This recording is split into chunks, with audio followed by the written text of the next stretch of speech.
This was brought to you by Franklin County Internet Gaming Society on YouTube and Facebook.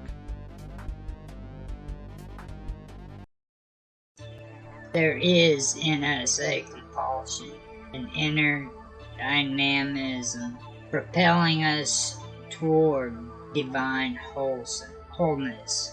It must remain unconscious and so compelling.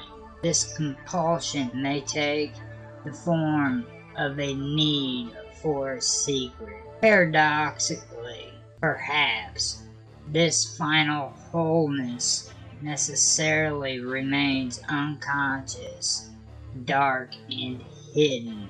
Tom Chiefin, Green Man, Earth Angel, the prophetic tradition, and the battle for the soul of the world.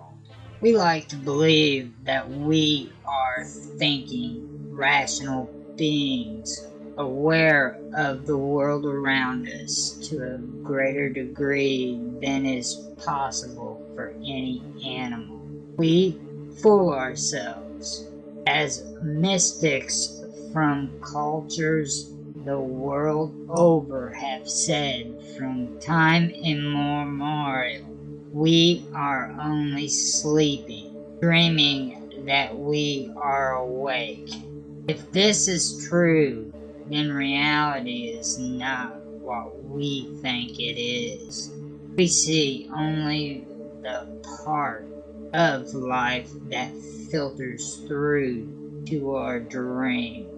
There is a greater world out there, full of things unseen and literally undreamt.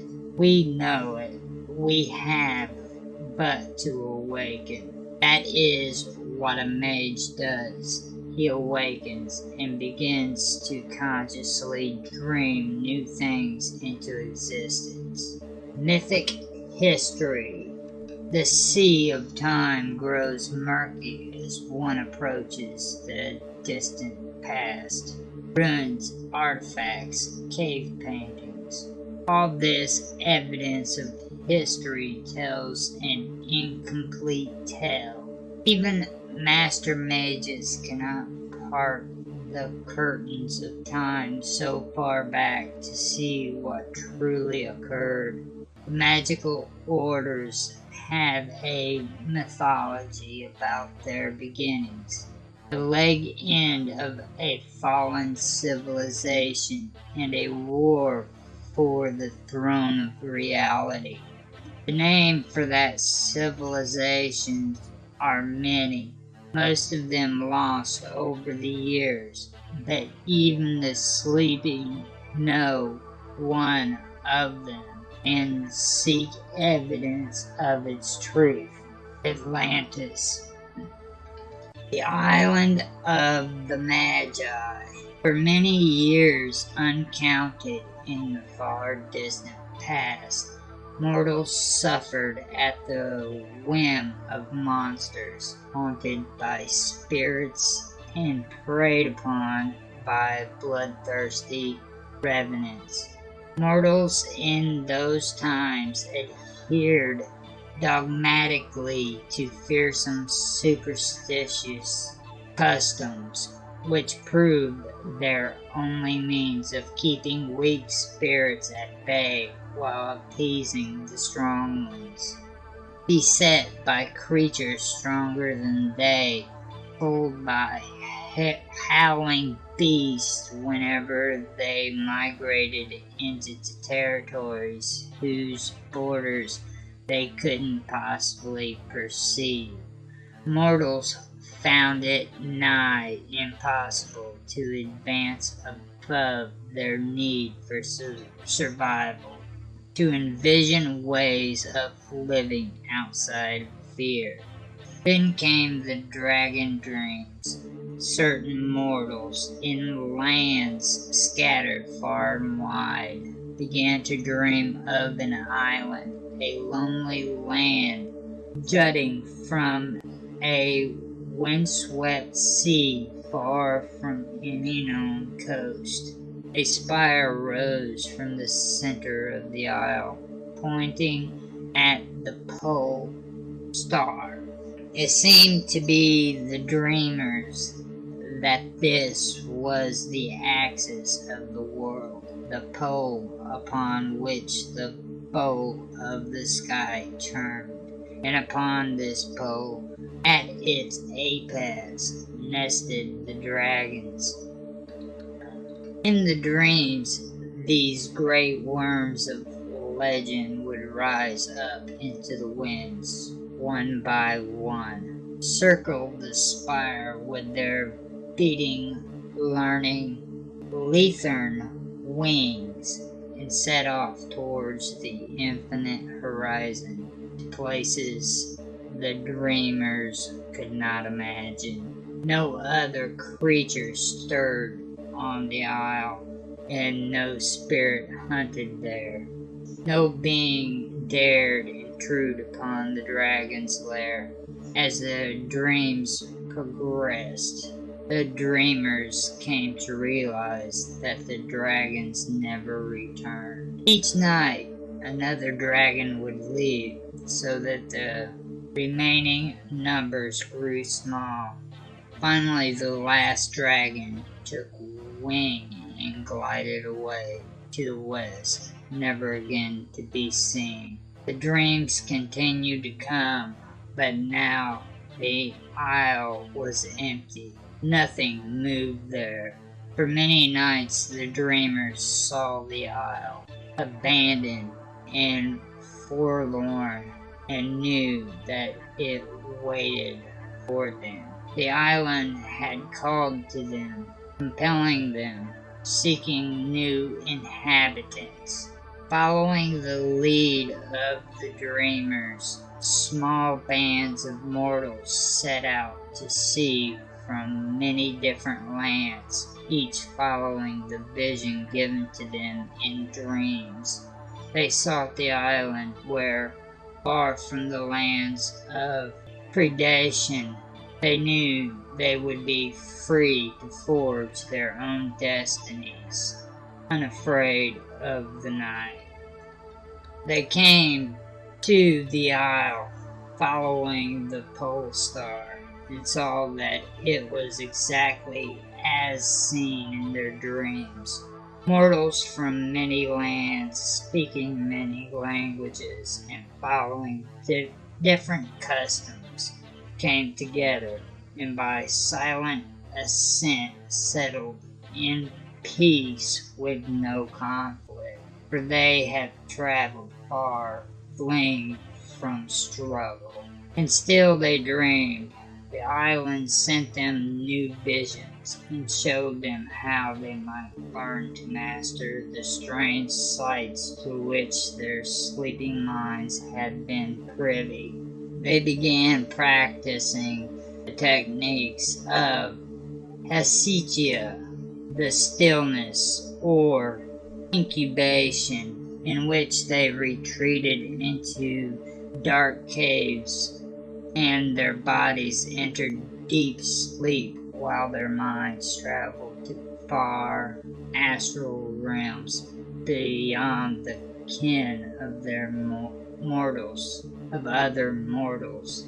There they met the others, the daemons of their own soul, the hidden twin of each soul traveler. These judges challenged them to prove by what right they came on astral roads to the realms supernal, and set them to a series of tests. Many failed, sent back to their bodies in sorrow, unable to again journey forth in dream, but some succeeded. These few returned with their souls aglow, lit by a celestial fire. They could see into the realms invisible and keep the secret working of creation, the principles and substances from which everything was wrought. Through this sympathy, their far-journeying souls now shared with the realms supernal, and the knowledge they gleaned from studying realms.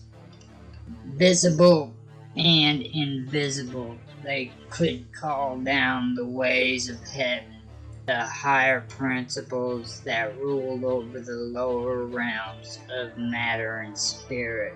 They made their very thoughts real, imagination rendered into matter and flesh. They had discovered magic, the dragon's tomb. It was as if all mortals were asleep. Only the dreamers of the Dragon Isle, who had returned victorious from their astral journeys, were awake. The Magi dreamed with their eyes open. They pondered how it was that they, among all mortals, had attained this gift.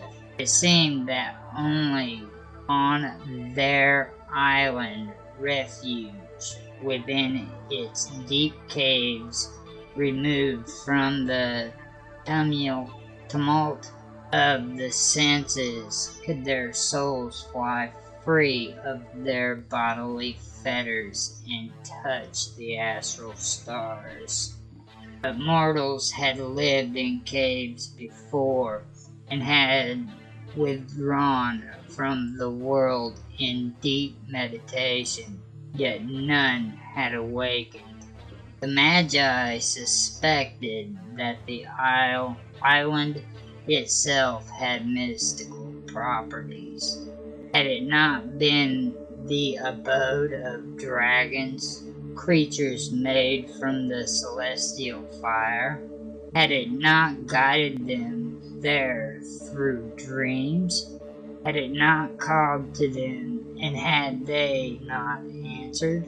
Investigating the depths of the caves with their newfound vision, they unearthed huge crystals in shapes that suggested bones. Some believed they had found the remains of dead dragons. The power resonant in the crystals had called to sensitive mortal souls like moths to light. Was this secret of the Isle's powers?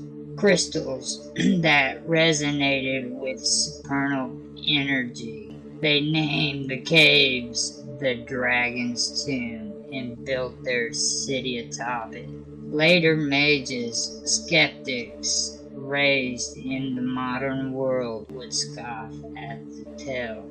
They would know that places could well up with magical energy and even take upon the atmosphere of the supernal realms, provided that the shard from a mage's soul, distilled into material form, anchored its not literally winged reptiles, but supernal ideas representing the concept of magic itself.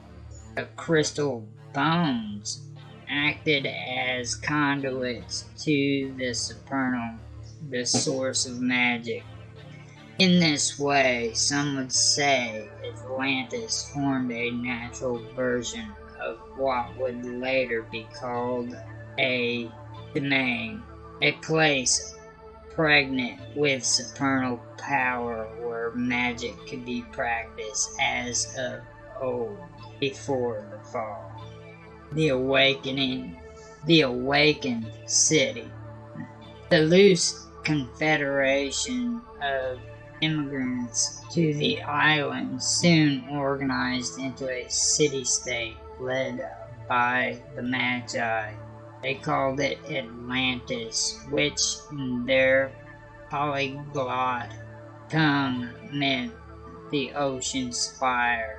Over time, the enlightened found separate orders to fulfill the roles of governance, from mystical militia to scholars to a priesthood of the mysteries to guide them all. The Magi of Atlantis traveled once more to the forsaken lands from whence they came, searching for few clues into the mysteries, the tantalizing yet obscure secrets that ruled over everything that was, is, and shall be. Mortals there witnessed their power, and word of them spread as rumors and legends.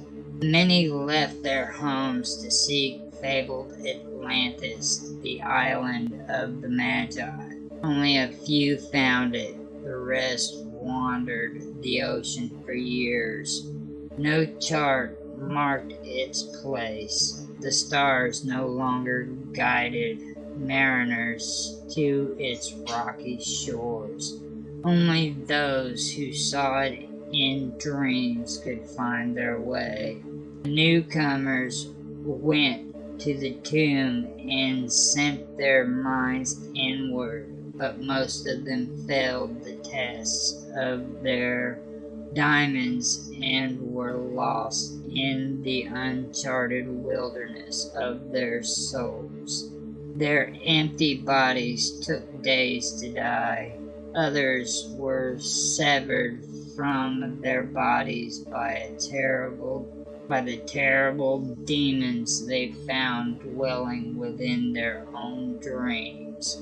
Only a few in any group could pass the test and became Magi. Rumors came now and then of foreign sorcerers, men and women who had also attained the realms supernal on their own, far from Atlantis, but they were rare.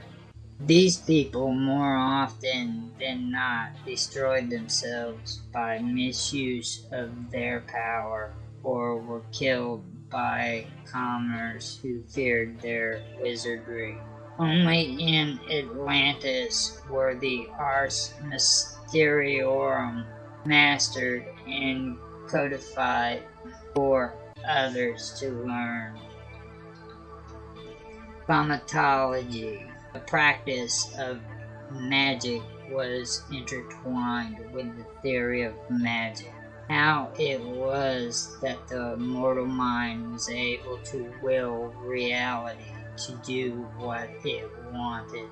The Atlanteans believed that the practice of magic was the purposeful incarnation by a mage of the supernal, the heavenly or celestial, into the lower prosaic realm of matter, including the subtle realm of spiritual matter called ephemera.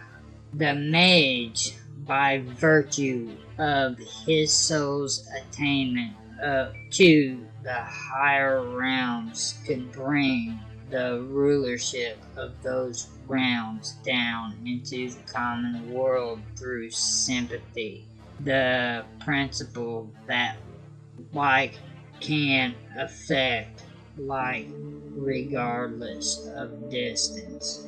But a sympathetic connection through the soul was not enough. The mind had to understand the complex tapestry of the universe, how the patterns of various things were woven into a whole. Only by understanding the threads could a mage weave them into patterns of his own devising. These threads were the 10 arcana that comprised all of reality from high to low. The Atlanteans also pondered the reasons behind their art. They knew with certainty that there was more to reality than what met the common eye, and that there was more than one state of existence beyond the material. They believed that behind the many forms and shapes of things, the world was in fact one, heaven and earth together in a single continuum. Subtle veils divided the realms and states of being from one another, separating high from low and creating the illusion of division. This was brought to you by Franklin County Internet Gaming Society on YouTube and Facebook, Roger Hanson on Patreon, and Gaming with Infamous on Discord. Thanks for stopping by. Listen to our podcast on any of these platforms: Anchor, Breaker, Overcast, Pocket Casts, RadioPublic, Spotify. Support us on Patreon, and check us out on Discord. All the links can be found in the video description below. We thank you for your participation. If you enjoyed, please like, subscribe, share, make comments. We love feedback.